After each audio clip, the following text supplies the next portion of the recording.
بسم الله الرحمن الرحيم والصلاة والسلام وبارك على سيدنا محمد النبي وأزواجه أمهات المؤمنين وذريته وآل بيته كما صليت على سيدنا إبراهيم في العالمين إنك حميد مجيد إن الحمد لله نحمده تعالى ونستعينه ونستهديه ونستغفره ونتوب إليه ونعوذ بالله تعالى من شرور أنفسنا ومن سيئات أعمالنا من يهدي الله تعالى فهو المهتد ومن يضلل فلن تجد له وليا مرشدا وأشهد أن لا إله إلا الله وحده لا شريك له وأن سيدنا محمدا عبده ورسوله ومصطفاه وخليله بلغ رسالة وأدى الأمانة ونصح الأمة وكشف الغمة وجاهد في الله حق جهاده حتى أتاه اليقين ونحن على ذلك من الشاهدين وبه مؤمنون ومصدقون ولا حول ولا قوة إلا بالله العلي العظيم. إخوان الكرام السلام عليكم ورحمة الله تعالى وبركاته.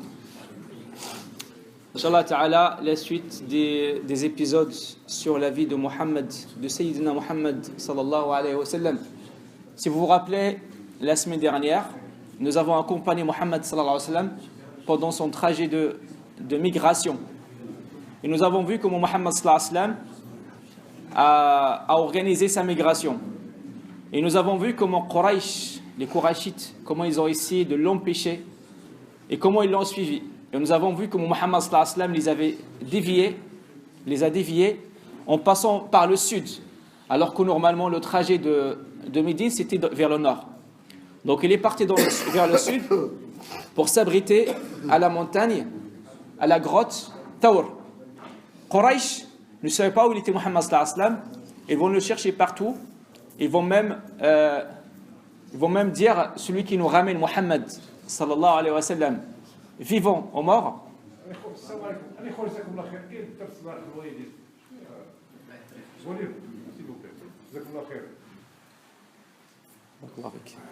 Quraysh avait dit que celui qui ramène Mohammed, la tête de Mohammed sallallahu alayhi wa sallam, mort ou vivant, aura 100 chamels. Et on a vu que Mohammed sallallahu alayhi wa sallam, il a quand même échappé à ces Qurayshites qui l'ont suivi, même jusqu'à près de la grotte de Thawr.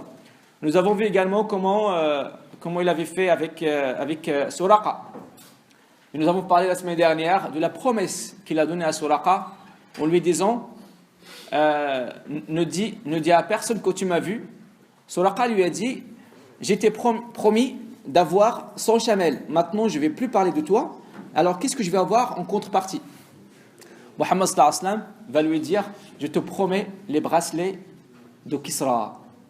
Donc on a vu comment finalement après la mort de Mohammed sallallahu alayhi wa sallam viendra Abu Bakr qui sera le calife. Ensuite il y aura Omar ibn Khattab. À la fin de la vie d'Omar ibn Khattab, les musulmans, les guerriers, les mujahidines des musulmans vont même arriver jusqu'au palais de Kisra, le roi des Perses. Ils vont ramener les trésors. Ils vont ramener ça à Médine. Mohammed sallallahu alayhi wa sallam est déjà vivant il y a 20 ans. Il est déjà mort, il y a 20 ans. Omar ibn Khattab distribuait le trésor aux mujahidines de l'islam. Et là, il y aura un monsieur, un vieux, qui va se lever et qui va prendre le papier pour dire c'est là où Mohammed sallallahu alayhi wa sallam avait promis les bracelets de Kisra. Donc ça, c'est juste en fait ce qu'on a vu la semaine dernière. La semaine dernière, c'était la migration de Mohammed sallallahu alayhi wa sallam. Donc la migration de la Mecque vers Médine. De la Mecque vers Médine. La vie prophétique de Mohammed sallallahu alayhi wa sallam était 23 ans. 23 ans. Mohammed sallallahu alayhi wa sallam était prophète pendant 23 ans. À l'âge de 40, il a eu la révélation. Il va mourir à l'âge de 63. Ça veut dire en tant que prophète, il a vécu 23 ans. 13 ans à la Mecque, 13 ans à la Mecque et 10 ans à Médine. La semaine dernière, on a tourné la page de la phase makkite. La semaine dernière, on a tourné la page. En fait, ce qu'on fait là dans le cadre de ces épisodes, je pense que c'est intéressant dans le sens où, si par exemple quelqu'un vous dit la bataille de Badr, vous parle de la bataille de Badr, vous allez comprendre qu'il ne s'est pas passé pendant l'époque makkite. Il se passera plus tard parce qu'on ne l'a pas encore vu pour l'instant. cette manière avec laquelle on raconte l'histoire de Mohammed sallallahu alayhi wa sallam, on avance d'une manière chronologique qui nous permet de savoir les circonstances même de quelques hadiths, même de quelques événements. Si quelqu'un vous raconte un événement de Mohammed sallallahu alayhi wa sallam, tout de suite vous pourrez le placer dans le contexte. Vous allez savoir est-ce que ça s'est passé pendant la Mecque ou pendant Médine. Donc je peux dire en fait que celui qui a quand même suivi tout ce qu'on a fait jusqu'à présent, là jusqu'à présent on a fait 16 épisodes. 16 épisodes, ça veut dire 16 semaines qu'on parle de Mohammed sallallahu alayhi wa sallam ici dans cette mosquée. Celui qui a maîtrisé tout ce qu'on a dit, il a quand même maîtrisé une grande partie de la vie de Mohammed sallallahu alayhi wa sallam. 13 سنة ديال la prophétie, 13 سنة ديال النبوة. Si on va juste résumer, vraiment, même pas en 3 minutes, tout ce qu'on a vu jusqu'à présent. Mohammed sallallahu alayhi wa sallam a eu la révélation à l'âge de 40. Vous vous rappelez? À l'âge de 40. Les 3 premières années, il a fait l'appel sélectif. L'appel sélectif. Donc il ne parlait pas à tout le monde. Il choisissait les gens qui vont former la base de son action plus tard. C'est pour ça qu'il a choisi Abu Bakr, il a choisi Fulan, il a choisi l'autre, il a choisi l'autre. Ça veut dire que ça lui est arrivé de croiser quelqu'un, mais il ne lui parlait pas d'islam. Parce qu'il n'avait pas les qualités d'être parmi les premiers. Et à l'époque, on s'est posé la question, est-ce que nous, si on avait vécu à l'époque, est-ce que nous avons ces qualités pour être avec Mohammed sallallahu alayhi wa sallam à l'époque? Et c'est les mêmes qualités qui seront prises en compte au paradis. Au jour du jugement, c'est les mêmes qualités qui seront prises en compte pour être avec Mohammed sallallahu alayhi wa sallam ou pas, au paradis.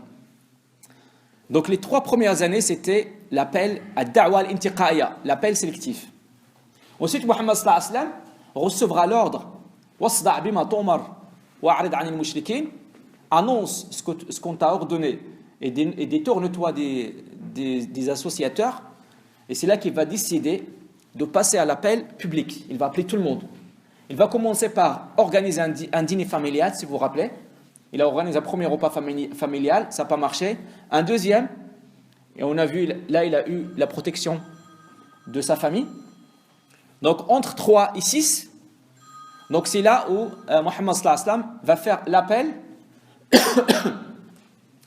public. Il va appeler tout le monde. Et c'est là où on a vu la torture que Quraysh a fait subir aux musulmans. On a vu l'histoire de Bilal ibn Rabah. On a vu Khabbab ibn Arath. On a vu Soumaïa, la dame qui était esclave, serviteuse de Abu Jahl. Abu Jahl, il l'a frappé, et à un moment il lui a dit juste insulte Mohammed. Soumaïa, la pauvre dame, a craché sur son visage. Abu Jahl, par fierté, il a pris sa lance et l'a foncé dans la partie intime de cette femme. Mais donc c'est un exemple de torture. Mais Quraysh ensuite, il a vu que malgré la torture, Mohammed sallallahu alayhi wa sallam et ses compagnons continuent à être forts et à exister. Quraysh décidera ensuite de faire la négociation. La négociation, commençons par Abi Talib, ça n'a pas marché. Maintenant, on va commencer la négociation directement avec Mohammed sallallahu alayhi wa sallam. Il y a deux types de négociations. On va lui faire peur. Ah, ça n'a pas marché. Donc maintenant, on va essayer de le séduire. On lui dit, si tu veux être roi, on te nommera notre roi.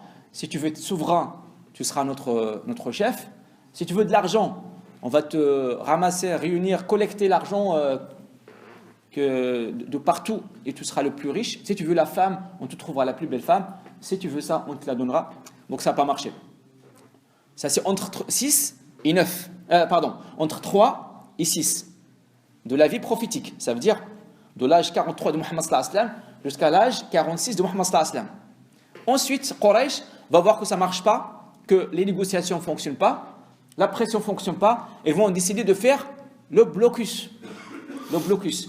En fait, à chaque fois qu'on parle du blocus, si un jour on vous parle du blocus, sachez que ça s'est passé pendant la période de la Mecque. Si quelqu'un vous dit le blocus à Médine, ça ne marche pas. Donc maintenant, en fait, on comprend quand même qu'il y a un ordre dans les événements de Mohammed sallallahu alayhi wa sallam. Entre l'année 6 et 9, le blocus, ça va durer 3 ans. Quraysh décidera finalement d'enlever le blocus parce que ça ne marche pas, parce que les musulmans étaient tellement forts que cette manière de pression n'a pas fonctionné. On a même vu également le terme l'insecte qui a mangé la feuille dans laquelle Quraysh avait décrété qu'il faut boycotter Mohammed et sa famille. Donc, à l'âge de 9, à la 9e année de la prophétie, Quraysh décidera d'enlever le blocus. Ensuite, si vous vous rappelez, Abi Talib va mourir. 3 mois après, la femme de Mohammed sallallahu alayhi wa sallam va mourir. On va rentrer dans l'année de tristesse. Am al-Huzn, l'année de tristesse, c'est l'année 9. Mohammed sallallahu alayhi wa sallam va voir que l'horizon de la Mecque, c'était plus possible. Il va essayer de faire la migration, pas la migration, pardon. Il va essayer d'aller chercher le soutien à Taïf. Taïf, c'est un village qui est à 100 km de la Mecque. On a vu comment il sera maltraité et finalement il va revenir et il va coïncider avec la saison de pèlerinage. Il va se dire, tiens, c'est l'occasion de rencontrer tout le monde. Au lieu que j'aille chercher tribu par tribu, c'est le pèlerinage. Maintenant, tout le monde viendra à la Mecque. J'aurai l'occasion de parler avec tout le monde. Et on a vu comment il a fait le tour de 25 tribus en essayant de trouver une tribu qui va le soutenir. Et c'est à la fin du pèlerinage, le jour dominant, si vous vous rappelez, qu'il a rencontré les 6 jeunes de Médine. Le plus âgé s'appelle As'ad ibn Zurara, il avait 21 ans. Et il leur a parlé. Et là, en fait, il y a un bon dialogue qui s'est passé. Il a vu que c'était des jeunes qui étaient capables de prendre le message. Il leur a dit, faites-moi l'allégeance. Ils ont dit, non, on ne va pas faire l'allégeance maintenant, parce que nous sommes de Médine. À Médine, nous sommes 2 tribus, Al-Aws ou Al-Khazraj. On s'entretue entre nous. Et nous sommes tous, maintenant, les 6 qu'on est maintenant, on est de Al-Khazraj. Si on te fait l'allégeance, tu seras le prophète de Al-Khazraj. Nous, on ne veut pas ça. On veut que tu sois le prophète de tout le monde. Attends l'année prochaine, on ira, on parlera de toi, et on reviendra avec d'autres personnes de Al-Aws. On te fera l'allégeance Aws et Khazraj, et tu seras le prophète de tout le monde. Après, ensuite, Mohammed sallallahu alayhi wa sallam organisera l'allégeance à l'Aqaba mineure, l'Aqaba al-Oula. Il y aura 12 personnes, parce que ces 6 personnes reviendront l'année prochaine. Ils seront 12, 8 de Al-Khazraj et 4 de l'Aws. Donc ils ont honoré leur parole, ils ont ramené d'autres personnes de leur tribu, de l'autre tribu. Ils vont faire ce qu'on appelle Al-Aqaba al-Oula. On a dit l'Aqaba, on l'appelle l'Aqaba parce que ça s'est passé dans un endroit qui s'appelle Al-Aqaba, où on fait la lapidation de Satan. Pour ceux qui ont fait le pèlerinage, on sait que l'Aqaba, c'est là qu'on lance les cailloux pour lapider Shaitan. Donc il y aura ce qu'on appelle l'allégeance mineure, l'Aqaba al-Oula, l'Aqaba al-Sughra. Et ensuite, Mohammed sallallahu alayhi wa sallam décidera d'envoyer avec eux Mus'ab ibn Umair, qui va être le premier ambassadeur de l'islam et qui va diffuser l'islam. Et l'année prochaine, Mus'ab reviendra avec les Médinois. Ils seront 75, ils vont faire l'allégeance à l'Aqaba al-Kubra, la grande allégeance. Ensuite, on a vu comment Mohammed sallallahu alayhi wa sallam, il a organisé la migration de tous les Sahaba avant qu'ils partent. On a vu les exemples des Sahaba qui ont migré. On a vu Salama, Abu Salama, on a vu Omar ibn Khattab, on a vu Suhaib al-Rumi. On a vu des exemples de migration. Après voir tout le monde partir, Mohammed sallallahu alayhi wa sallam décidera enfin de faire la migration. Il va faire la migration avec Abu Bakr as-Siddiq. Ils vont faire le trajet de la Mecque à Médine. Et bien sûr, ils vont passer par la grotte, la caverne de Thawr, où ils vont se cacher pendant 3 nuits. Et ensuite, ils vont refaire le trajet. Bien sûr, un trajet contourné, afin que Quraysh ne les voit pas. Et bien sûr, en fait, c'est là qu'ils vont croiser Suraqa avec l'histoire qu'on a rappelée tout à l'heure. Avant de passer à la suite des événements, maintenant, si on veut juste retirer quelques leçons de ce qu'on a vu jusqu'à présent. Parmi les leçons, parce que le but, c'est pas seulement raconter les histoires. Le but également, c'est de retirer les leçons. Parmi les leçons qu'on va voir, qu'on va retirer de ce qu'on a vu jusqu'à présent, c'est premièrement la globalité, la force du message de Mohammed sallallahu alayhi wa sallam.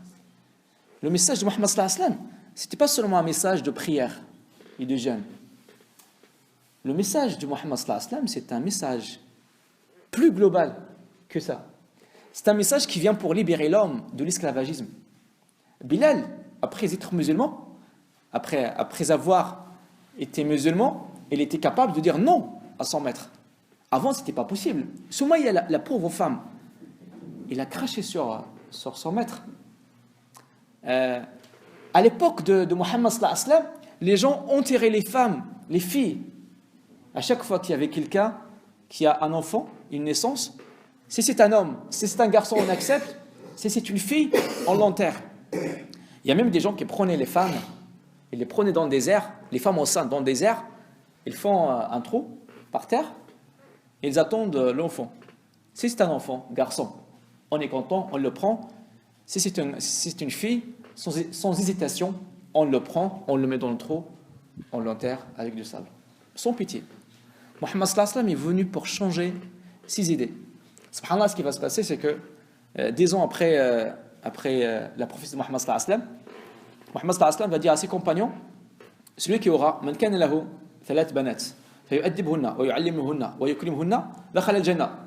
Celui qui aura trois filles et qui les éduque et qui s'occupe d'elles et qui est bon envers elles, yarhamhunna, ira au paradis. Il y avait un parmi les présents qui a juste levé sa main pour dire « Oh Rasulallah ». Et celui qui a deux seulement, Mohammed sallallahu alayhi wa sallam, il a dit « aussi ». Et là, il y a une personne encore plus vieille, un vieux, qui a levé sa main, il a dit « Et celui qui a une seule ». Apparemment, celui-là, il a qu'une seule fille. Mohammed sallallahu alayhi wa sallam, il a regardé les yeux de cette personne et il a fait un sourire, Mohammed sallallahu alayhi wa sallam. Pourquoi le sourire? Parce que subhanallah, comment il a changé la mentalité des gens. Avant, les gens, ils avaient une fille, ils étaient tristes, ils étaient pressés pour la mettre dans le trou et l'enterrer.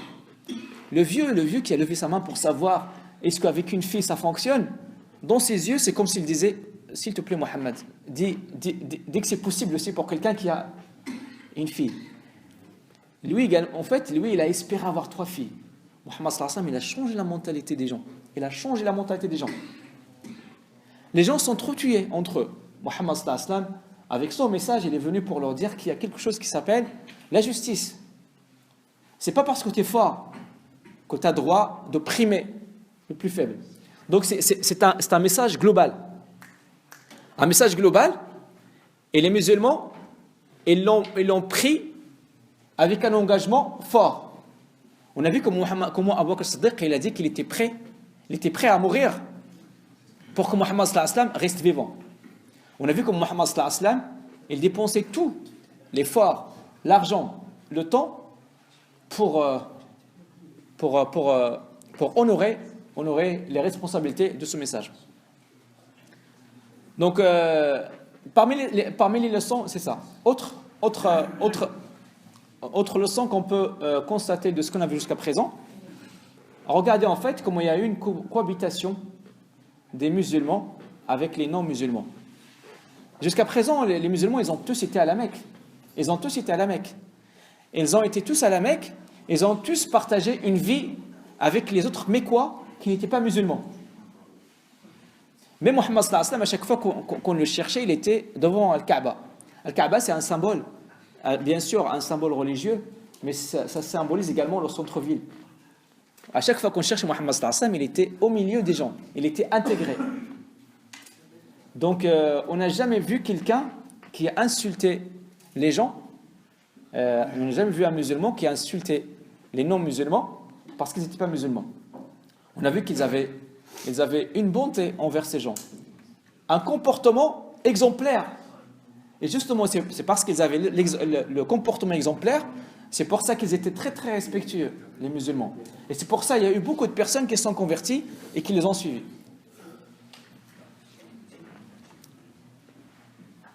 Parmi les choses également qu'on peut constater, c'est que malgré l'oppression et la torture que les musulmans ont subie, on n'a jamais vu quelqu'un qui a essayé de faire l'anarchie à la Mecque. On n'a jamais vu quelqu'un qui a essayé de brûler, par exemple, la tente de Abi Jahl. Donc c'était des gens, en fait, qui étaient vraiment disciplinés, qui ont tous suivi le message de Mohammed sallallahu alayhi wa sallam et les commandements de Mohammed sallallahu alayhi wa sallam. Ils étaient 300 personnes à la Mecque et ils pouvaient faire le bazar s'ils voulaient à la Mecque. Mais ils ne l'ont pas fait. Par respect, on met quoi? Et bien sûr, par respect au message. On a également vu, dans ce qu'on a vu jusqu'à présent, que Muhammad sallallahu alayhi wa sallam avait un grand respect pour les femmes. Vous voyez, en fait, plusieurs fois, on a parlé des femmes dans les épisodes qu'on a vus. On a vu l'histoire de Khadija, son rôle très très important dans la vie de Muhammad sallallahu alayhi wa sallam. On a vu que Omar ibn Khattab est devenu musulman grâce, en quelque sorte, entre autres, à sa sœur. Également grâce à l'une de ses serveuses. On a vu également que pendant les allégeances, il y avait également les femmes qui venaient faire l'allégeance à Muhammad sallallahu alayhi wa sallam. Donc Muhammad sallallahu alayhi wa sallam n'a jamais dénigré les femmes. Il leur a toujours donné une grande importance. Subhanallah, il y a plein de leçons qu'on peut tirer de la vie de Muhammad sallallahu alayhi wa sallam. C'est tellement riche. Et subhanallah, dans les 23 ans de la vie de Muhammad sallallahu alayhi wa sallam, Allah nous a donné les réponses pour toutes les questions qu'on peut se poser jusqu'à présent. On ne dit pas ça parce qu'on est Muhammad sallallahu alayhi wa sallam. On le dit parce que c'est vraiment vrai. Au Muhammad sallallahu alayhi wa sallam, tu peux trouver l'exemple d'un riche, parce qu'à un moment il était riche. Tu trouveras en lui l'exemple d'un pauvre, parce qu'il était pauvre également à un moment. On trouvera en lui l'exemple d'un guerrier, Mujahid, parce qu'à un moment, c'est lui qui va faire la guerre lui-même. On trouvera en lui l'exemple d'un mari. On trouvera également un exemple d'un mari qui a plusieurs femmes. On trouve en lui l'exemple d'un père, d'un grand-père, d'un oncle, d'un beau-père. Sulayman, alayhi salam. Sulayman, c'est un prophète. On peut le prendre comme exemple de quelqu'un qui est riche, mais il n'a jamais été pauvre dans sa vie. Donc, c'est un bon exemple, Sulayman, mais seulement pour voir un riche. Isa, Jésus, Isa. Est-ce qu'on peut le prendre comme exemple d'un père? Non, on ne peut pas, parce qu'il n'a pas d'enfant. Isa alayhi salam n'a pas d'enfant. Donc maintenant, si on veut s'inspirer comment faire avec ses enfants, on ne peut pas chercher dans l'histoire de Isa alayhi salam, de Jésus, on ne peut pas. Mais dans l'histoire de Muhammad sallallahu alayhi wa sallam, toutes les situations se sont présentées. Toutes les situations, sans exception. Subhanallah. Donc en fait, on va suivre les événements. Donc on a vu que Muhammad sallallahu alayhi wa sallam descend de la grotte et avance vers Médine. On a vu qu'à un moment, il a croisé Suraqa avec l'histoire qu'on a racontée la semaine dernière. Ensuite, Muhammad sallallahu alayhi wa sallam avec Abu Bakr as-Siddiq passeront par une tente. Ils vont demander de l'eau à cette dame qui était à la tente. Cette dame s'appelle Ummu Mi'bad. Ummu Mi'bad. Vous savez, en fait, les descriptions de Muhammad sallallahu alayhi wa sallam, il est comment Muhammad sallallahu alayhi wa sallam? Est-ce qu'il est grand, il est petit? Est-ce qu'il est blanc? Est-ce qu'il est mat? Comment ils sont les yeux? En fait, il y a beaucoup d'ouvrages qui parlent de Muhammad sallallahu alayhi wa sallam. Mais la description la plus précise, c'est la description de Ummu Mi'bad. Ummu Mi'bad a vu Muhammad sallallahu alayhi wa sallam une seule fois dans sa vie, c'est ce jour-là. C'est ce jour où Muhammad sallallahu alayhi wa sallam a fait la migration et s'est arrêté par sa tante pour demander à boire. Il leur a donné du lait. Et on a vu que Muhammad sallallahu alayhi wa sallam, quand Abu Bakr Siddiq a pris après le lait, il l'a donné à Muhammad sallallahu alayhi wa sallam. Muhammad sallallahu alayhi wa sallam boit le lait. Abu Bakr Siddiq, il a dit quoi Abu Bakr Siddiq? Il a dit, Muhammad sallallahu alayhi wa sallam a bu jusqu'à ce que je me suis rassasié. Ça veut dire c'est lui qui a bu, mais c'est moi je me suis conforté moi-même. Parce que il ressentait la satisfaction de Muhammad sallallahu alayhi wa sallam. Vous voyez en fait cet amour fusionnel qui était entre Muhammad sallallahu alayhi wa sallam et Abu Bakr Siddiq. Les deux, ils avaient soif. Celui qui a bu, c'était Muhammad sallallahu alayhi wa sallam. Mais celui qui s'est rassasié, c'est Abu Bakr. Normalement, dans la vie normale, on dit Muhammad sallallahu alayhi wa sallam a bu jusqu'à ce que lui s'est rassasié. Fashaliba Rasulullah hatta irtawa. Là, Abu Bakr Siddiq, il a dit Fashaliba Rasulullah hatta irtawait. Donc, dès que Muhammad sallallahu alayhi wa sallam a bu, Abu Bakr Siddiq, il a ressenti une satisfaction lui-même, parce que du moment que Muhammad sallallahu alayhi wa sallam va bien, tout va bien. Donc ensuite, Abu Bakr Siddiq, Muhammad sallallahu alayhi wa sallam, vont continuer leur trajet. Le trajet en général entre la Mecque et Médine, on le fait normalement, on le fait en 10 jours. Mais là, en fait, ils vont arriver, ils vont le faire finalement en 14 jours. En 14 jours. Vous savez pourquoi? Pourquoi 14 jours alors que normalement c'est 10 jours? C'est normal. Parce qu'en fait, ils ont passé 3 jours à la grotte, donc ça fait 13. Yak, 13. Alors l'autre jour, c'est où? Parce qu'en fait, ils ont pris un chemin plus long. Donc, ils n'ont pas pris le chemin habituel. C'est normal, parce que s'ils ont pris le chemin habituel, ils vont se faire arrêter, ils vont se faire tuer, ils vont se faire... La Mecque ne rigolait pas, la Mecque. Quraysh ne rigolait pas, il a dit, celui qui ramène Mohammed mort au vivant aura 100 chamels. Donc Mohammed sallallahu alayhi wa sallam n'avait pas pris ça à la légère. Il a choisi un chemin qui est plus long, Donc ça lui a fait une journée supplémentaire, plus les 3 jours qu'il a passé à la grotte. Donc ça fait 14 jours. Mohammed sallallahu alayhi wa sallam maintenant arrive à la banlieue de Médine. Donc à côté de Médine, un petit village qui s'appelle Quba. Donc là, Mohammed sallallahu alayhi wa sallam commence à arriver. Il commence à ressentir la sécurité. Il peut se reposer. Il a retrouvé les gens qui l'attendaient en plus. Donc ce n'est pas les Médinois, mais c'est des gens qui ont entendu parler de Mohammed sallallahu alayhi wa sallam et qui étaient également dans l'attente de Mohammed sallallahu alayhi wa sallam, qui l'ont bien aimé, qui l'ont bien apprécié. Et parce que ces gens l'ont bien accueilli, Mohammed sallallahu alayhi wa sallam décidera de rester à Quba 4 jours. Les gens de Médine, ils attendaient Mohammed sallallahu alayhi wa sallam. Ils savaient que Mohammed sallallahu alayhi wa sallam avait quitté la Mecque. Ils ont calculé le temps nécessaire, c'était 10 jours. Depuis le 10e jour, ils sortaient à l'extérieur de Médine pour l'attendre. Il faisait très très chaud. Il reste toute la journée. Il reste toute la journée l'attendre. Mohammed sallallahu alayhi wa sallam ne vient pas et rentre chez eux. Le lendemain matin, pareil, ils viennent l'attendre toute la journée. Mohammed sallallahu alayhi wa sallam n'est pas encore arrivé parce qu'eux, ils ne savaient pas qu'il passerait par la grotte. Et ils ne savaient pas non plus qu'il a passé par un chemin plus long.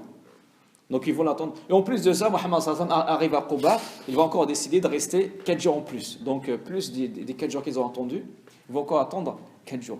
Mais cette passion, cette volonté de voir Mohammed sallallahu alayhi wa sallam, leur a oublié le soleil et la fatigue de l'attente. Donc Mohammed sallallahu alayhi wa sallam restera 4 jours à Quba parce qu'ils l'ont bien accueilli. Il va décider de faire une chose. Il va décider de construire une petite construction qu'on va appeler aujourd'hui la mosquée de Quba. Et c'est lui-même qui va construire. Pendant les 4 jours qu'il sera là, il va leur construire une mosquée dans cette Quba. Donc le premier mosquée à l'islam, c'est un jour on vous demande quelle est la mosquée, la première mosquée qui a été construite dans l'histoire de l'islam. La réponse, on vient de la voir, c'est la mosquée de Quba. Donc c'est un jour vous partez à Médine. Quba c'est à 10 km de Médine. Et là-bas en fait la mosquée est toujours... la mosquée existe toujours jusqu'à présent. Ça s'appelle Masjid Quba. Donc Mohammed sallallahu alayhi wa sallam restera là-bas 4 jours. Il y a une personne qui va arriver, qui va le rejoindre, qui viendra de la Mecque et qui va courir. C'est qui en fait? C'est Ali ibn Abi Talib. Ali ibn Abi Talib, pourquoi il va courir?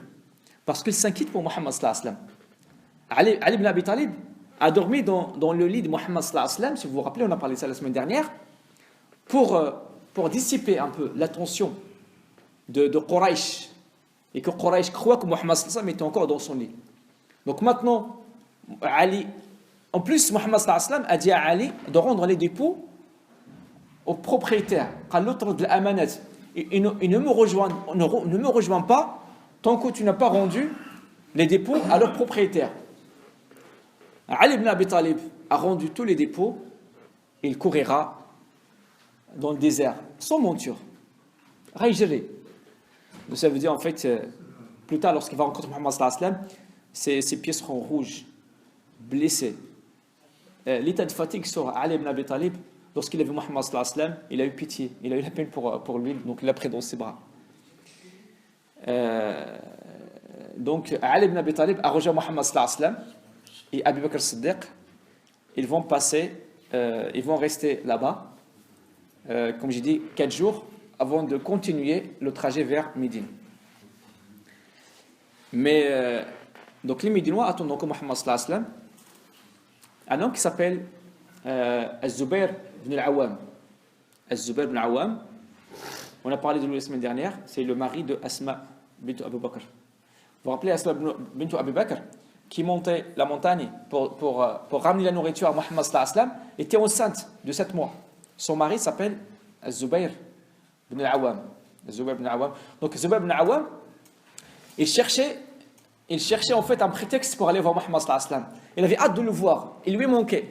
En fait, la relation qu'il y avait entre Muhammad sallallahu alayhi wa sallam et les compagnons, c'était pas seulement une relation d'un messager qui est venu ou d'un imam qui vient pour faire, qui préside la mosquée, la prière et qui part.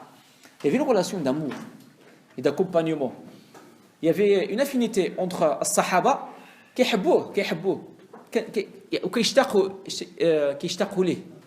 donc Zubayr ibn Awam, il avait hâte de voir Muhammad sallallahu alayhi wa sallam parce que ça fait quand même 2 semaines il l'a pas vu. Il a trouvé un prétexte. Il a pris un tissu, il a dit Muhammad sallallahu alayhi wa sallam maintenant viendra, il sera fatigué. Il faut que je lui ramène ce tissu pour qu'il le mette, pour qu'il arrive à Médine bien vêtu, bien habillé. Muhammad sallallahu alayhi wa sallam, pourquoi il est resté en fait 4 jours à Médine? Il est resté là-bas parce que il ne faut pas qu'il entre inaperçu à Médine. Parce que bien sûr que les Médinois l'attendent, mais à Médine, les Médinois ne sont pas 100% pour Muhammad sallallahu alayhi wa sallam. À Médine, il y a quoi? À Médine, il y a des musulmans, il y a des non-musulmans également, il ne faut pas oublier, il y a des non-musulmans. Il y a également des juifs. Ensuite, il y aura ce qu'on appelle les mécréants. Les mécréants, c'est des gens qui ne sont pas musulmans, mais qui se montrent musulmans parce qu'ils ont vu que l'islam commence à avoir de la force à Médine. Donc ils vont montrer le visage d'un croyant, mais ils ne sont pas des croyants. Et on va voir, Inch'Allah, dans les prochains épisodes, comment ces mécréants, ils vont un peu, ils seront quand même des éléments très très embêtants, surtout pour la bataille de Uhud. Lorsqu'on va parler de ça, on va voir que leur rôle, c'était comment très très négatif pour la démarche de Muhammad sallallahu alayhi wa sallam à Médine. Ce qui fait Muhammad sallallahu alayhi wa sallam ne voulait pas rentrer la nuit. Ne voulait pas rentrer la nuit à Médine. Et donc il faut vraiment rentrer et bien marquer le coup, comme on dit. Il faut bien marquer l'événement. C'est pour ça qu'elle va rester pendant 4 jours à Médine. Az-Zubair ibn al-Awwam le rejoindra avec le tissu. Après 4 jours, Muhammad sallallahu alayhi wa sallam, Abu Bakr as-Siddiq, Ali ibn Abi Talib, Az-Zubair ibn al-Awwam vont continuer leur trajet.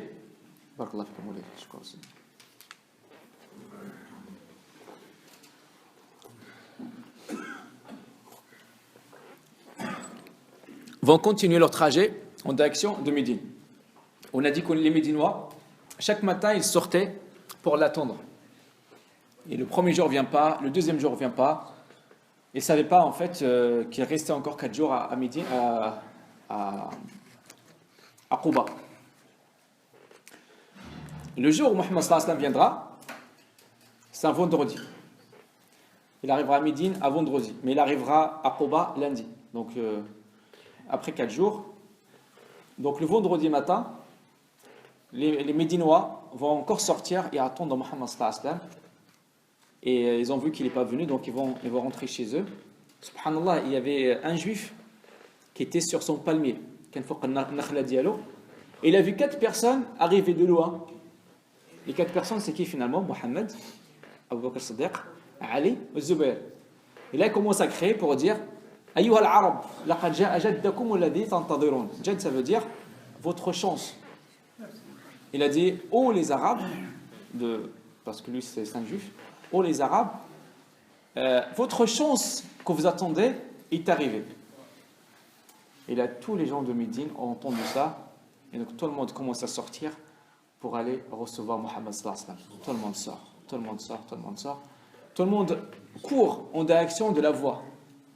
Et tout le monde s'approche. Subhanallah, Mohammed sallallahu alayhi wa sallam va rentrer par un chemin qui s'appelle Thaniyat al-Wada'. Thaniyat al-Wada'. C'est pour ça qu'on dit Tala al-Badru alayna min Thaniyat al-Wada'. La lune, Tala al-Badru est venue des collines de l'Wada'. Thaniyat al-Wada'.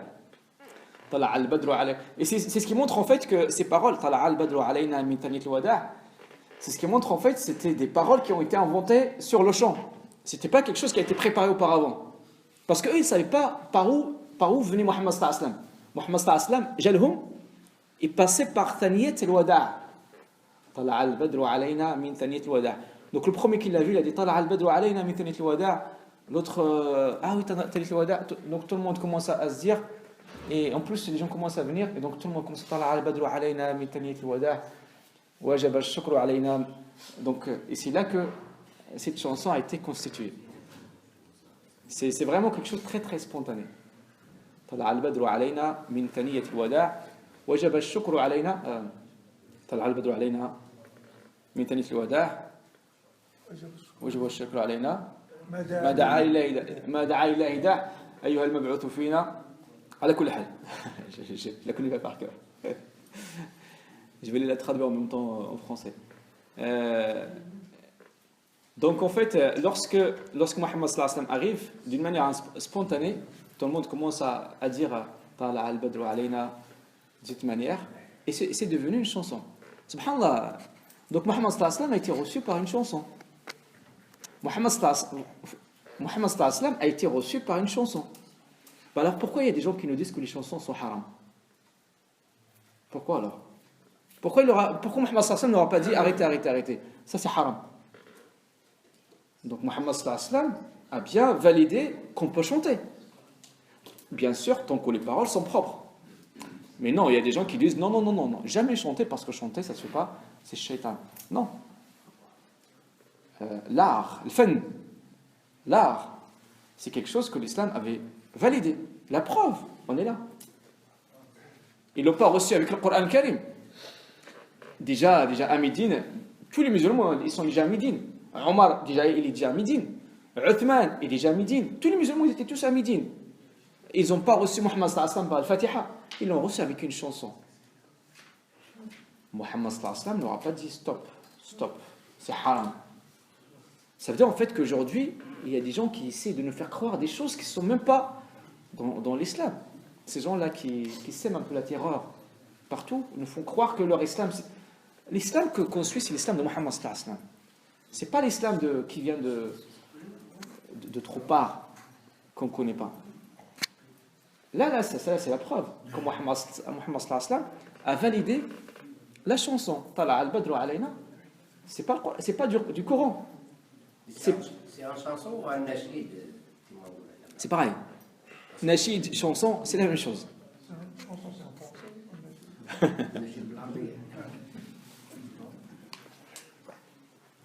C'est pareil. Du moment que les paroles sont propres, c'est nashid, c'est chanson, pas pareil. Après, dès qu'on commence à rentrer dans les paroles des mots qui sont inappropriés, là, ça devient haram. C'est pas parce que les chansons sont haram, mais parce que ces mots même sont haram, tout simplement. Donc, Mohammed sallallahu alayhi wa sallam a été reçu par une chanson. Et tout le monde se dirigera vers Mohammed sallallahu alayhi wa sallam. Imaginez, en fait, il y a des gens qui n'ont jamais vu Mohammed sallallahu alayhi wa sallam. Imaginez maintenant les retrouvailles avec Mohammed sallallahu alayhi wa sallam. En plus, Sahaba, lorsqu'ils arrivaient avant, ils ont tous parlé de Mohammed sallallahu alayhi wa sallam. Ils ont raconté de ce qui s'est passé à la Mecque. Ils ont parlé de tout sur la vie de Mohammed sallallahu alayhi wa sallam. Les gens qui ont vu Mohammed sallallahu alayhi wa sallam, c'était les gens de l'allégeance mineure, Bay'at al-Aqaba, al-Thaniya, l'Oula ou al-Thaniya. Mais la plupart des gens de Médine, ils n'ont jamais vu Mohammed sallallahu alayhi wa sallam. Ils ne connaissaient même pas la différence entre Mohammed et Abu Bakr Siddiq. C'est pour ça qu'il y aura beaucoup de personnes qui vont aller saluer Abu Bakr Siddiq en croyant que c'était Mohammed. Il y a des gens qui vont prendre qui vont essayer de prendre la chamelle de Abu Bakr Siddiq en croyant que c'était Mohammed sallallahu alayhi wa sallam. Abu Bakr Siddiq, il était gêné. Mais qu'est-ce qu'il va faire? Il a juste retiré sa cape et l'a mis sur Muhammad sallallahu alayhi wa sallam. D'une manière intelligente. Donc ce n'est pas moi le prophète, et voici le prophète. Il a retiré sa cape. Abu Bakr Siddiq a retiré sa cape, l'amama dialo, slham dialo. Il a mis ça sur Muhammad sallallahu alayhi wa sallam pour orienter les gens vers Muhammad sallallahu alayhi wa sallam. Et ce n'est pas moi. Voici Muhammad sallallahu alayhi wa sallam. C'est lui, ce n'est pas moi. Donc vous imaginez en fait ces retrouvailles. Imaginez maintenant en fait si on nous dit que Muhammad sallallahu alayhi wa sallam va arriver, qu'on va tous le recevoir. Et qu'on l'a attendu pendant 4 jours. Non, 8 jours. Parce qu'il l'a attendu pendant 8 jours. Et finalement, cette lumière arrive. Qu'est-ce que tu vas faire? Je pense qu'on n'aura même pas les mots pour parler. Parce que tellement on sera dans cette joie de retrouver Muhammad sallallahu alayhi wa sallam. Cette joie de retrouver Muhammad sallallahu alayhi wa sallam qu'on n'aura même pas les mots. Donc c'est ce qui s'est passé à ces gens. Donc tout le monde commence à parler, tout le monde commence à être content, tout le monde commence à dire Nashid. Et là, Muhammad sallallahu alayhi wa sallam leur dit... Donc chacun en fait voulait prendre Muhammad sallallahu alayhi wa sallam chez lui. Parce que Muhammad sallallahu alayhi wa sallam n'a pas de maison à Médine. Donc chacun essaiera de prendre Muhammad sallallahu alayhi wa sallam chez lui. Muhammad sallallahu alayhi wa sallam, il ne faut pas qu'il accepte, parce qu'il ne les connaît pas tous. Donc, et en plus, il ne faut pas qu'il privilégie quelqu'un sur d'autres. Il va leur dire, laissez la chamelle, elle est orientée. Da'uha fa innaha ma'mura. Orientée par Allah. Ça veut dire, laissez la chamelle, là où il s'arrêtera, c'est là où je séjournerai. La chamelle avance, ensuite s'arrête. Ah, donc c'est là. Il s'arrête, il s'assoit. Ensuite, il se remet debout, il avance, et ensuite, il revient là où il était déjà assis la première fois, il s'assoit. Il a dit Muhammad sallallahu alayhi wa sallam, donc c'est là où je vais séjourner. Subhanallah, c'est le quartier de Bani Najjar. Donc là où la chamelle s'est arrêtée, c'est le quartier de Bani Najjar. Si vous vous rappelez, lors de, je pense que c'était le 2e épisode, on avait dit que Muhammad sallallahu alayhi wa sallam, il avait perdu son père alors que Muhammad était encore dans le ventre de sa mère. Et son père était en commerce, en voyage de commerce. Et avant de rentrer à la Mecque, le père de Muhammad sallallahu alayhi wa sallam, qui s'appelle Abdullah, avant de rentrer à la Mecque, il a fait un petit détour en passant par Médine pour voir ses oncles, qui s'appellent Bani Najjar. Donc les oncles de Muhammad, les oncles du père de Muhammad sallallahu alayhi wa sallam, ils sont à Médine. Parce que Abd al-Muttalib s'est marié de là-bas. Donc ce qui fait en fait, les oncles du père de Muhammad sallallahu alayhi wa sallam sont de là-bas. Ça veut dire que la chamelle s'est arrêtée dans le quartier des proches de Muhammad sallallahu alayhi wa sallam. Mais Muhammad sallallahu alayhi wa sallam n'avait plus de rapport avec eux. Mais c'est un signe. Mais quel signe en fait? Un signe en fait qu'il faut maintenir les liens de parenté. C'est la rahim. Ceux qui ont leurs cousins et ils n'ont jamais demandé de leurs nouvelles, ça ce n'est pas de l'islam. Si tu as un frère qui est quelque part loin, ou peut-être ta mère, et tu n'as jamais demandé de ses nouvelles, c'est que tu rates l'un des grands bonus de l'islam. Celui qui ne demande pas les nouvelles de ses parents, de ses frères, les sœurs, ses oncles, ses cousins, il manque quelque chose de très capital dans notre religion, de l'islam. Subhanallah, la chamelle s'est arrêtée à côté dans le quartier de la famille de Muhammad sallallahu alayhi wa sallam, pour symboliser l'importance des liens de parenté. Subhanallah. C'est pour ça que je veux dire, en fait, il n'y a rien dans la vie de Muhammad sallallahu alayhi wa sallam qui doit passer inaperçu. Dans chaque pas, dans chaque pas, il y a quelque chose à retirer. Il y a quelques leçons à déduire. Donc la chamelle s'arrête là-bas, c'est pour dire il y a quelque chose de très très important qu'on viendra renouer avec cette action. Il faut s'occuper de ses proches. Donc la chamelle s'arrête dans le quartier de Bani Najjar. Donc ça veut dire c'est là on va construire la maison de Muhammad sallallahu alayhi wa sallam. Muhammad sallallahu alayhi wa sallam, là en fait, il va il va commencer un discours. Il est attendu quand même pendant 8 jours. Maintenant, il arrive, il faut qu'il annonce un discours. À chaque fois qu'il y a un grand événement, il faut toujours un discours. Même là, on a vu après les événements de vendredi dernier, tout le monde attendait le président d'État, qu'est-ce qu'il va dire.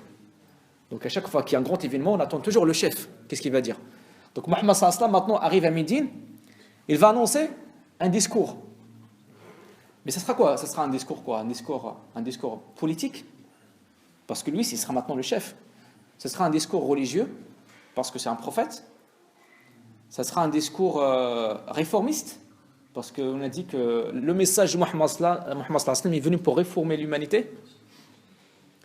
Mohammed sallallahu alayhi wa sallam va annoncer un discours qui est très bref. Ayyuhan nas. En fait, je vais le dire, après je vais expliquer, et ensuite je vais le redire une autre fois pour voir l'ampleur de ce qu'a dit Mohammed sallallahu alayhi wa sallam. Maintenant, lorsque je vais le dire la première fois, vous allez avoir l'impression que c'est juste un message littéraire. Mais ensuite, on va revenir le relire une deuxième fois. Vous allez voir la profondeur du message de Mohammed sallallahu alayhi wa sallam. Ayyuhan nas, at'imu at-ta'am. وصلوا الأرحام وصلوا بالليل والناس نيام تدخلوا الجنة بسلام. Je redis, j'ai oublié une partie. أيها الناس أفشوا السلام وأطعموا الطعام وصلوا الأرحام وصلوا بالليل والناس نيام تدخلوا الجنة بسلام. Ô les croyants, diffusez la paix et faites nourrir les pauvres et rejoignez vos liens de parenté et priez la nuit alors que les gens dorment, vous rentrez en paix au paradis. Là, ça c'est le message. C'est quoi? C'est un message religieux ou un message politique ou un message économique ou un message réformiste? C'est quoi comme message? Subhanallah, Muhammad sallallahu alayhi wa sallam, il a bien choisi ces mots. Il arrive maintenant à la Mecque. Il y a quoi à la Mecque? À la Mecque, il y a des juifs, comme j'ai dit. Donc, afshu salam, diffuser la paix, c'est un message un peu politique quand même. At'imu ta'am, faites nourrir les pauvres, c'est un message économique. Vous savez pourquoi? Parce qu'il y a 300 musulmans maintenant qui sont arrivés à Médine. Il y a des réfugiés politiques, si on peut les appeler comme ça. En fait, vous voyez, lorsque les réfugiés syriens sont arrivés en Europe, tout le monde commence à dire comment on va faire pour les nourrir, comment on va faire pour les héberger. Ben pareil, Mohammed sallallahu alayhi wa sallam, il a su que l'histoire, c'est une histoire économique également. At'imu ta'am. Chacun des gens des Médinois doit prendre dans sa responsabilité de nourrir et de participer dans l'installation de ces gens. Wasilul arham, et rejoignez les liens de parenté. Vous savez pourquoi? Parce qu'à Médine, il y a 2 tribus qui sont trop tuées, Al-Aws wal Khazraj. Donc vous êtes des frères. Il faut que vous rejoigniez.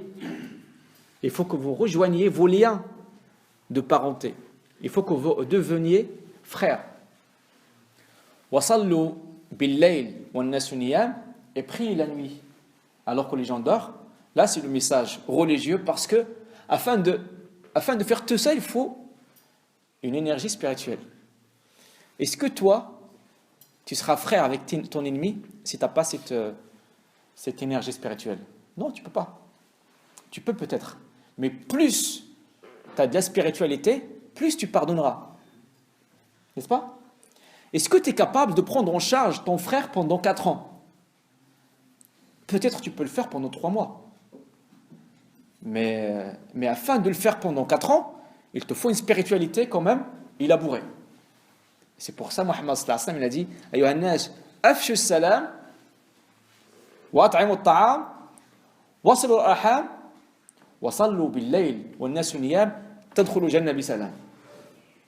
C'est un message qui est à la fois message économique, message politique message religieux et message, subhanallah, de réforme. Il ne faut pas croire en fait que maintenant on va arriver à Médine, maintenant c'est la fête. Non, à Médine, à la Mecque, il y avait des problèmes. Maintenant à Médine, il y a d'autres problèmes qui vont arriver. L'intégration des Mécois, c'était pas simple. Les Mécois, lorsqu'ils vont arriver à la Mecque, lorsqu'ils vont arriver à Médine, la plupart seront malades. Parce que le climat de Médine est différent de celui de la Mecque. Abu Bakr Siddiq est tombé malade. Jusqu'à Muhammad sallallahu alayhi wa sallam commence à prier Allah de le guérir. La plupart des musulmans, ils avaient mal à la tête, aux yeux. Parce que l'air de la Mecque et de Médine était différent de celui de la Mecque. Les Mécois, à la base, c'était des agricoles, des paysans. C'était des commerçants, C'était des commerçants. Ils vont arriver à Médine. À Médine, ils ne peuvent plus faire le commerce. D'une, parce qu'ils ont tout laissé à la Mecque. Deuxièmement, parce que Médine, c'est plus une terre, un village qui fait plus de l'agriculture. Et pas du commerce.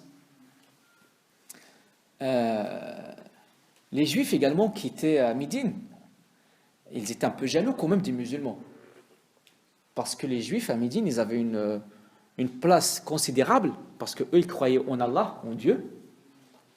Et en plus de ça, ils avaient le monopole du commerce du blé, de l'eau et du vin. Vous allez me dire, le vin, bah oui, le vin.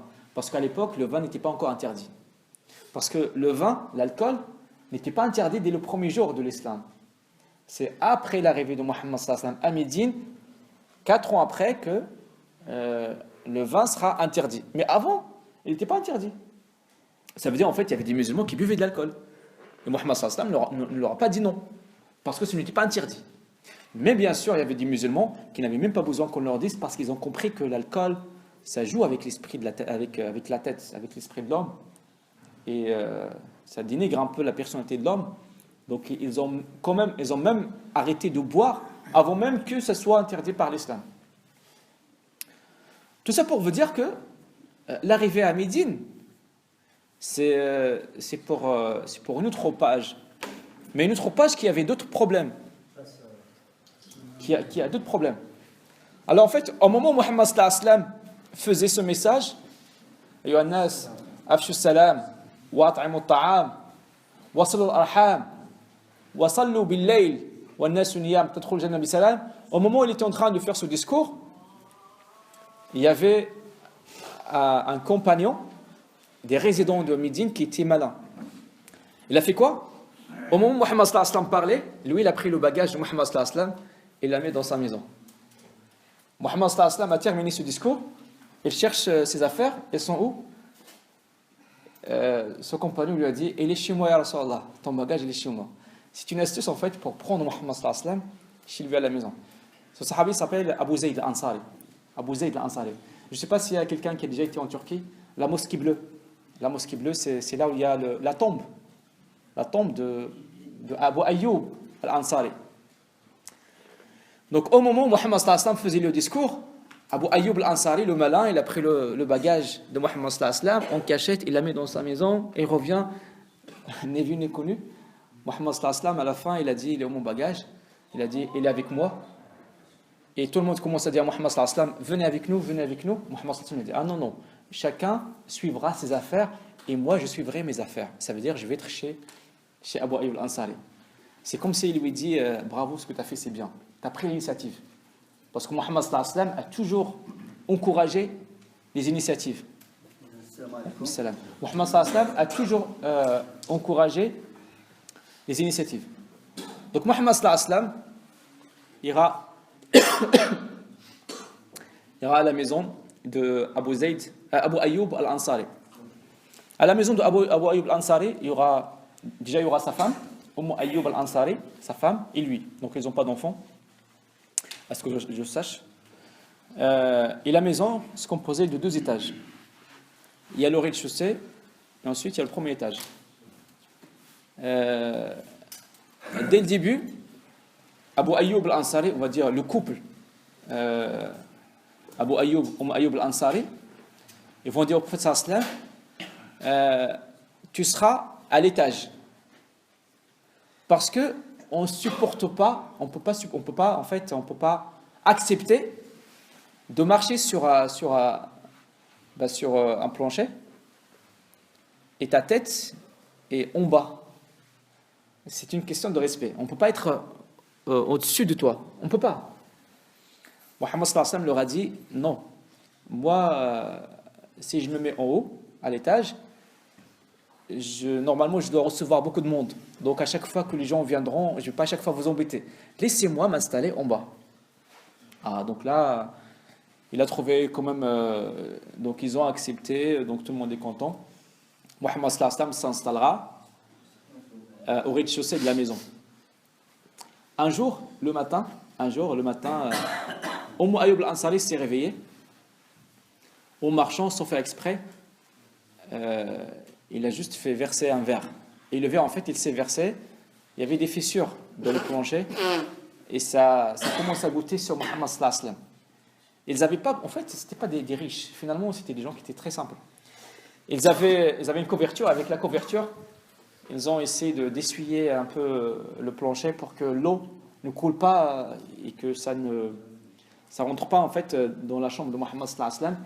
Et le matin, ils descendent pour dire Muhammad sallallahu alayhi wa sallam, on peut pas. S'il te plaît, tu montes en haut, nous on sera en bas. Et Muhammad sallallahu alayhi wa sallam a accepté en fait d'être en haut et eux en bas.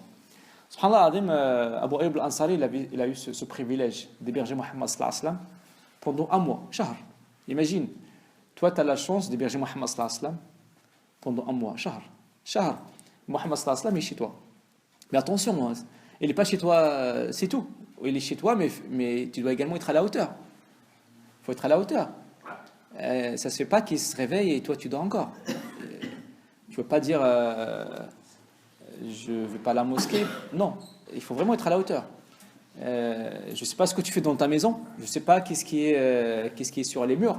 Il faut vraiment faire en sorte que la maison soit vraiment accueillante pour Muhammad sallallahu alayhi wa sallam. Parce que Muhammad sallallahu alayhi wa sallam ne va pas avoir les choses comme ça et se taire. Et il te laissera. Donc il faut vraiment être à la hauteur. Donc Abu Ayyub al-Ansari, il avait tout ce qu'il faut pour garder Muhammad sallallahu alayhi wa sallam chez lui pendant un mois.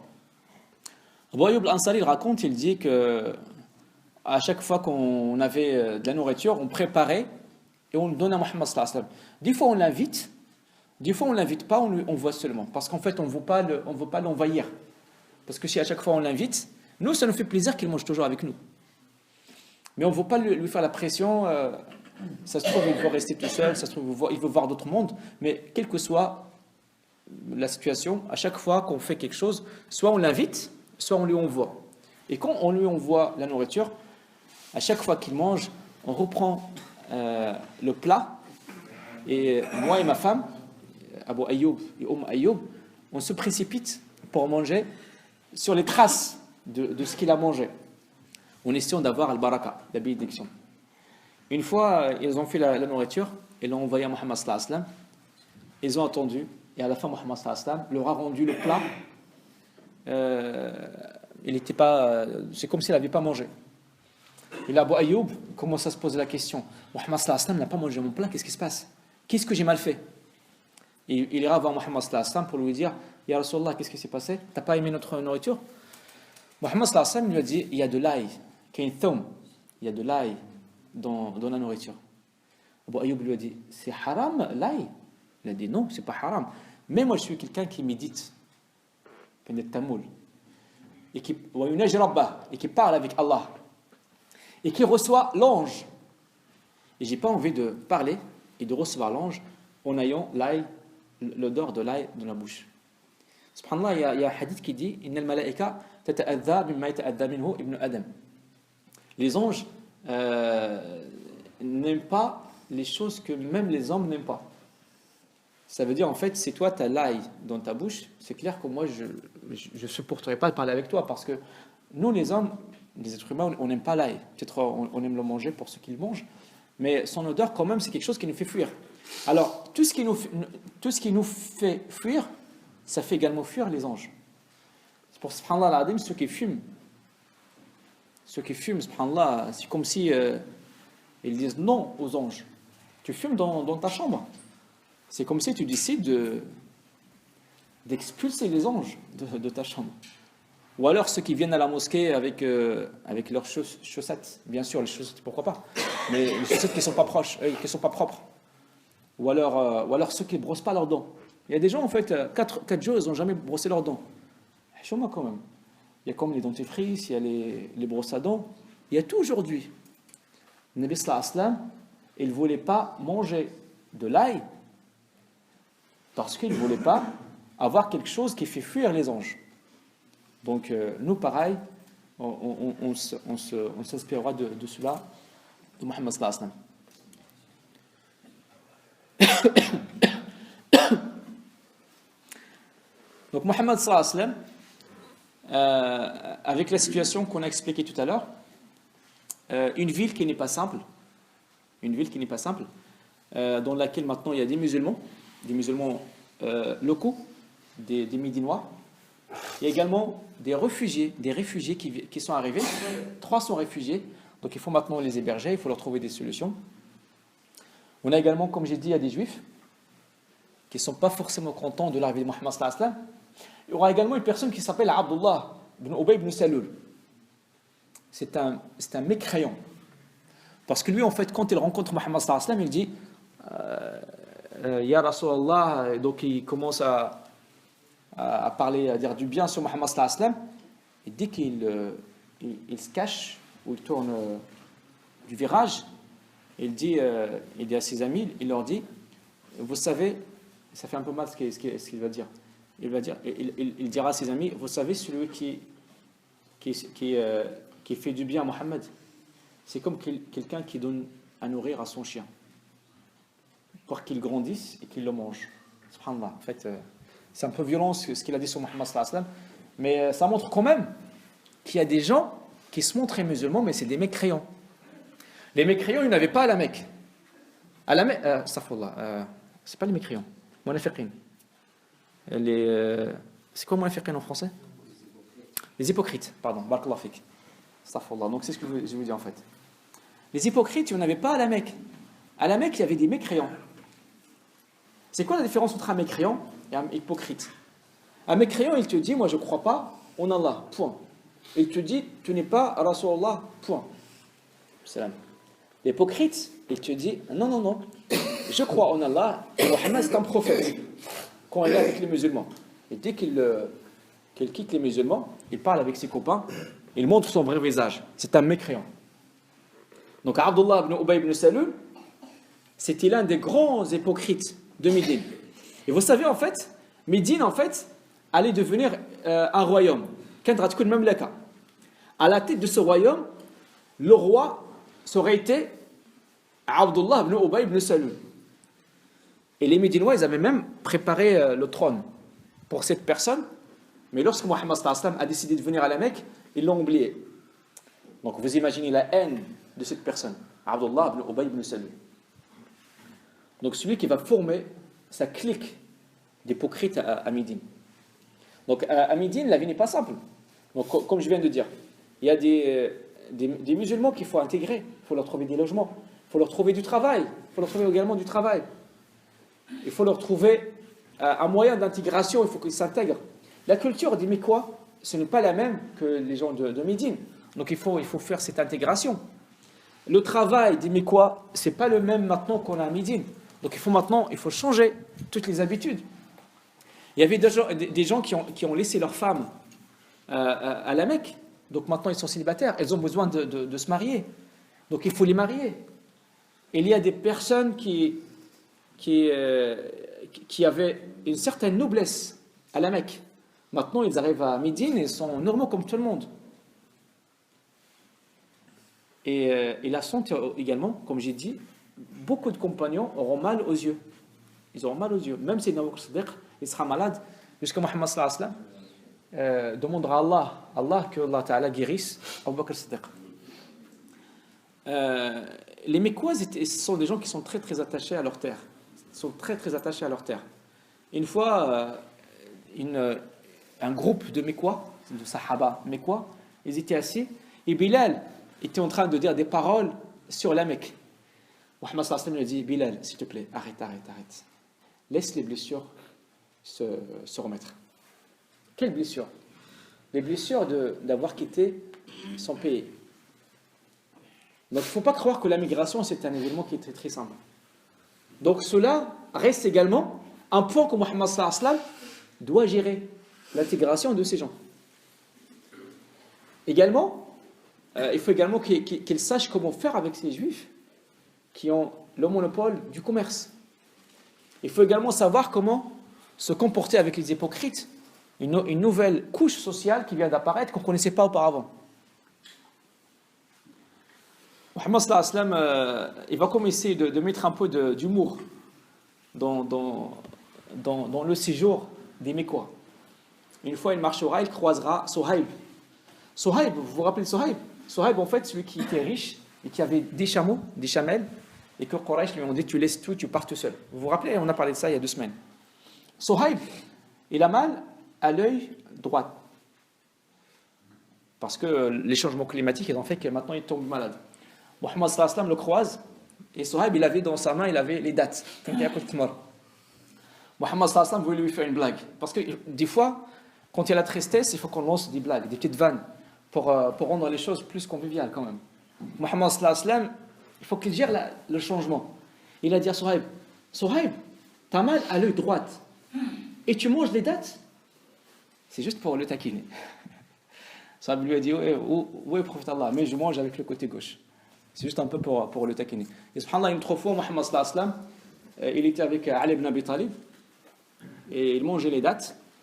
Ali ibn Abi Talib voulait faire une blague à Mohammed sallallahu alayhi wa sallam. Donc à chaque fois que Ali ibn Abi Talib mangeait une date, il prenait le noyau, le noyau de tamar, il le met à côté de Mohammed sallallahu alayhi wa sallam. C'est comme si moi je mange rien, c'est toi qui manges tout. Donc il mange comme ça et il met le noyau. À la fin, Ali ibn Abi Talib il a dit, oh Rasulallah, t'as trop mangé. Ma aktar aklaka lit-tamr ya Rasulallah. Mohammed sallallahu alayhi wa sallam lui a dit, effectivement, moi j'ai trop mangé, mais toi tu l'as mangé avec ce noyau. Je ne sais pas si vous avez compris la blague ou si c'est pas marrant. Mais quoi qu'il arrive, c'était comme ça que Mohammed. En fait, Ali ibn Abi Talib, il mettait les noyaux devant Mohammed sallallahu alayhi wa sallam pour dire, moi j'ai rien mangé, c'est toi qui as tout mangé. Mohammed sallallahu alayhi wa sallam lui a dit, oui effectivement, moi j'ai mangé, voici les noyaux. Mais toi tu as mangé tout avec les noyaux. C'était juste une manière en fait pour mettre plus d'ambiance dans cette vie des compagnons, parce que c'était pas simple. Donc cette intégration qui n'était pas très, très, très, très simple, dans un contexte qui était très très difficile. Mais Mohammed sallallahu alayhi wa sallam va réfléchir à une chose. On va construire une mosquée.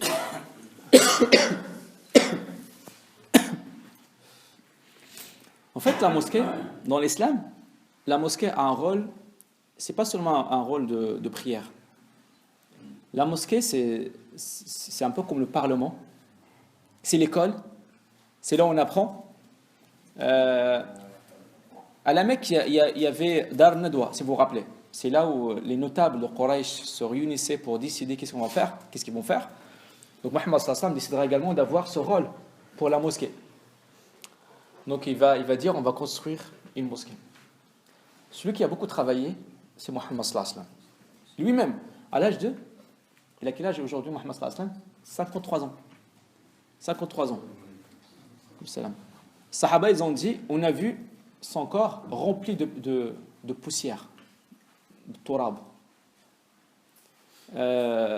Il voulait prendre en fait des pierres. Il y a un sahabi qui est venu pour lui dire, je t'aide, ya Rasulallah. Mohammed sallallahu alayhi wa sallam lui dit, non, tu m'aides pas, mais fais comme moi. C'est une manière, en fait, il faut qu'on travaille tous. Il y avait un sahabi qui s'appelle Abdullah ibn Mad'un. Abdullah ibn Mad'un, c'était quelqu'un des notables de la Mecque. Maintenant, il est avec Mohammed sallallahu alayhi wa sallam à Médine, mais c'est l'un des riches. Si vous vous rappelez, en fait, on a parlé de lui lorsqu'on a dit qu'il était l'un des personnes intouchables à la Mecque. Il était intouchable à la Mecque parce qu'il avait vraiment une place très très importante. Et même Walid, le père de Khalid ibn Walid, l'avait protégé une fois. Parce qu'il avait un rôle, pas un rôle, mais une place très très considérable à la Mecque. Abdullah ibn Mad'un, il prenait les charges pour la construction, bien sûr, de la mosquée, et à chaque fois, il retirait la poussière sur ses vêtements. Ali ibn Abi Talib l'a vu, il l'a remarqué. Et là, en fait, il va le taquiner. Il va le taquiner en faisant quelques paroles. لا يستوي من كان في المسجد قائما وقاعدا ومن كان عن الغبار حائدا. Ça veut dire, en fait, c'est pas pareil celui qui est tout le temps à la mosquée en train de prier et celui qui n'a pas l'habitude d'avoir la poussière sur lui. En fait, il le taquinait. Il a juste dit ses paroles, après Ali ibn Abi Talib va oublier ses paroles. Mais un compagnon qui passe, qui va écouter ses paroles, et ces paroles vont lui plaire. Ce sahabi s'appelle Ammar ibn Yasir. Ammar. Si vous vous rappelez Ammar ibn Yasir, on a parlé de lui en fait pendant la torture des musulmans à la Mecque. C'est l'un qui a subi également beaucoup de torture. Même son père et sa mère, ils ont été tués. Justement, sa mère, c'est Soumaïa. On a parlé d'elle au début de cet épisode, lorsqu'on a dit qu'Abu Jahl l'a tué avec une lance, dans ses parties intimes. Soumaïa, une femme qui était pauvre, et Abu Jahl l'avait torturée jusqu'à la mort, il l'a tuée avec cette lance. Son fils s'appelle Ammar. Donc Ammar a entendu ces paroles. La yastawi man kana fil masjidi qa'iman wa qa'ida wa man kana 'anil ghubari ha'ida. Il commence à dire ça. Lui, en fait, il ne savait pas que Ali avait prononcé ces paroles pour taquiner Uthman ibn Mad'un. Il ne savait pas. Donc, il commence à dire ça. Sahaba, dès que Ammar ibn Yasir dit ces paroles, il commence à rigoler. Ammar ibn Yasir n'a pas compris pourquoi les Sahaba rigolent, mais tant mieux. Du moment que ça fait rigoler les Sahaba, je vais redire. Donc, à chaque fois, il redit, les gens rigolent. Mais Uthman ibn Mad'un n'a pas apprécié. Mais Ammar ne savait pas que c'était contre... Vous voyez, Ammar, il a juste entendu Ali dire ces paroles. Et il ne savait pas le contexte. Le contexte, c'était quoi? Le contexte, c'était que Uthman ibn Mad'un, il avait posé une charge sur son épaule. Il a eu la poussière. Il commence en fait à retirer la poussière. C'est comme s'il a un peu chuchoté. C'est quelqu'un qui est riche, qui est propre tout le temps, donc il n'aime pas avoir la poussière sur lui. Donc Ali lui a prononcé ces paroles juste pour le taquiner. Et après, Ali a oublié l'histoire, mais Yassir, il a entendu, Ammar ibn Yassir a entendu ces paroles, il commence à les dire. Et à chaque fois qu'il dit ça, les gens rigolent. Et lui, il ne sait pas pourquoi, donc à chaque fois, il répète et les gens rigolent. Et Uthman ibn Mad'un n'a pas apprécié. Il lui a dit, Ammar, tu sais le fils de Soumaïa, si tu n'arrêtes pas, je te frapperai sur la peau qui est entre tes deux yeux. Yassir ibn Ammar n'a rien compris, mais l'information est arrivée chez Muhammad sallallahu alayhi wa sallam. Muhammad sallallahu alayhi wa sallam, dès qu'il a entendu ça, en plus, comment il s'est adressé à Ammar, le fils de Soumaïa. Vous savez c'est qui Soumaïa? Soumaïa, c'est la première martyre de l'islam, on en a parlé tout à l'heure. Uthman, apparemment, il ne sait pas ce que c'est Soumaïa pour Muhammad sallallahu alayhi wa sallam. Et Muhammad sallallahu alayhi wa sallam, dès qu'il a entendu ça, son visage est devenu rouge, tout rouge. Il a dit, Muhammad sallallahu alayhi wa sallam, il dit, est-ce que Uthman ne sait pas, Uthman ne sait pas que Ammar, c'est la peau entre mes deux yeux? Ça veut dire que Ammar, c'est intouchable. Et subhanallah, Uthman ibn Mad'un commence à pleurer. Ammar commence à pleurer. Ali ibn Abi Talib commence à pleurer. Et tous les Sahaba commencent à pleurer parce qu'ils ont vu que Muhammad sallallahu alayhi wa sallam était très touché par les propos de Uthman contre un pauvre comme Ammar ibn Yasir. Subhanallah. Donc vous voyez, en fait, l'arrivée des musulmans à Médine, ce n'était pas vraiment un événement très très simple. Il a fallu faire toute une gestion pour gérer cette situation. Donc ça, c'était l'épisode pour aujourd'hui, l'arrivée de Muhammad sallallahu alayhi wa sallam à Médine. Inch'Allah ta'ala, ce qui va se passer en fait, c'est que, bien sûr, la mission n'est pas simple, mais Muhammad sallallahu alayhi wa sallam, en 2 ans, il va régler toutes ses affaires. Il va annoncer déjà une chose. Il va changer le nom de la terre où ils sont maintenant. Parce que nous, en fait, aujourd'hui, on l'appelle Médine, Al-Madina. Mais lorsque Mohammed sallallahu alayhi wa sallam était arrivé là-bas, il ne s'appelait pas Médine. À l'époque, cette terre s'appelait Yathrib. Yathrib. Donc Mohammed sallallahu alayhi wa sallam, pour marquer et pour dire qu'il y a un changement maintenant qui se passe dans cette ville, il va changer même le nom de la ville. Il va l'appeler Al-Madina. Il ne va pas l'appeler, il ne va pas la garder Yathrib. Parce que si la garde Yathrib, c'est comme si c'est avec ça, c'est comme s'il signifiait que c'est la maison des Médinois, c'est la terre des Médinois. Alors maintenant, cette terre, c'est la terre de l'islam. Donc on ne va pas garder le même nom, parce que si on garde le même nom, ça sera toujours comme s'il était la terre des Médinois. On ne va pas l'appeler non plus la terre de la migration. Parce que si on l'appelle la terre de la migration, il va être, c'est comme si on dit c'est la terre des immigrés qui sont arrivés, des Mikois. On ne va pas l'appeler la terre de l'islam. Parce que si on l'appelle la terre de l'islam, c'est pas bien, parce que dans cette terre, il y a également des juifs. Il faut garder également les droits de citoyenneté pour ces juifs. Donc on ne va pas l'appeler la terre de l'islam, on va l'appeler Al-Madina. Al-Madina en arabe, ça veut dire la ville. Un terme qui est neutre, mais qui est très très civil. On va l'appeler Al-Madina. Et Mohammed sallallahu alayhi wa sallam va tout de suite mettre en place ce qu'on appelle Al-Wathiqa. Al-Wathiqa, Al-Sahifa, c'est comme la constitution. La constitution dans laquelle il va décréter les conditions de vie et de cohabitation de tous les gens de Médine. Parmi les éléments qu'on trouvera dans ce document, que tous les résidents de la ville auront tous les mêmes droits de citoyenneté en même pied d'égalité. Donc déjà, en fait, on va exclure les différences de religion, de richesse et de catégorie sociale. Premièrement. Deuxièmement, parmi les éléments également de ce document, il va dire que les musulmans ont leur religion et les juifs auront également leur religion. Le respect de la religion de l'autre. Subhanallah. Et comme je disais tout à l'heure, les juifs, ils avaient comme une place très très considérable à Médine. Et même une place très très respectueuse. Très respectueuse. Très respectueuse. Les femmes de Médine, ils avaient une sorte d'admiration envers les juifs. Donc à chaque fois qu'une femme de Médine avait un enfant, elle lui donne un nom de juif. Il essaie même en fait de le faire fréquenter avec des juifs pour qu'il devienne juif. Parce que pour les Médinois, les juifs, ils avaient quand même un rang très très important.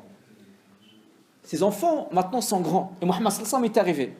Et les mamans maintenant sont musulmanes. Mais les enfants ne sont pas des musulmans. Les mamans ne sont pas contentes parce qu'ils se sont dit, qu'est-ce qu'on fait? Nos enfants sont devenus des juifs. C'est à cause de nous qu'ils sont des juifs. On veut les rendre des musulmans. Et c'est là qu'il y a un verset coranique qui viendra. La ikraha fi din. Il n'y a pas d'obligation dans la religion. Chacun a le droit de choisir sa religion. Chacun a le droit de choisir sa religion. Bien sûr, le jour du jugement, il n'y a qu'une religion qui est authentique.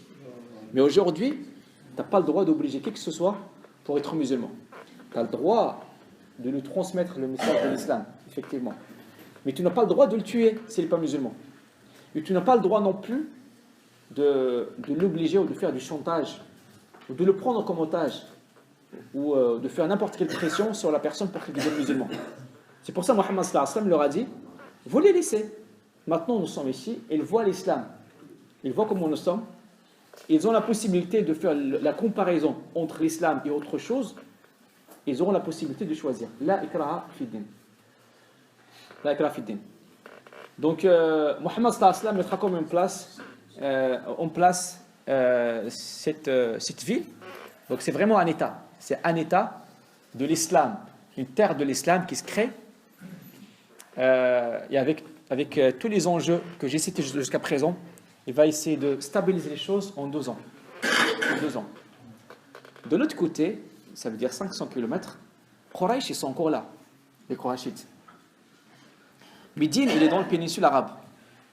Les Qurayshites, c'est les chefs, c'est les leaders du péninsule arabe. c'est les gens qui contrôlent presque le commerce de cette terre, de l'Arabie. Donc les Kourachites ne seront pas contents que Mohammed sallallahu alayhi wa sallam soit maintenant le leader d'une autre terre. Parce que ça, déjà en fait, il va leur prendre le pouvoir, il va leur prendre la souveraineté, et en plus de ça, il y a beaucoup de caravanes, beaucoup de commerce des Makites, des Mécois, qui passent par Médine. Donc Mohammed sallallahu alayhi wa sallam, c'est un danger. C'est pour ça, Inch'Allah Ta'ala, la semaine prochaine, on va parler de la bataille de Badr.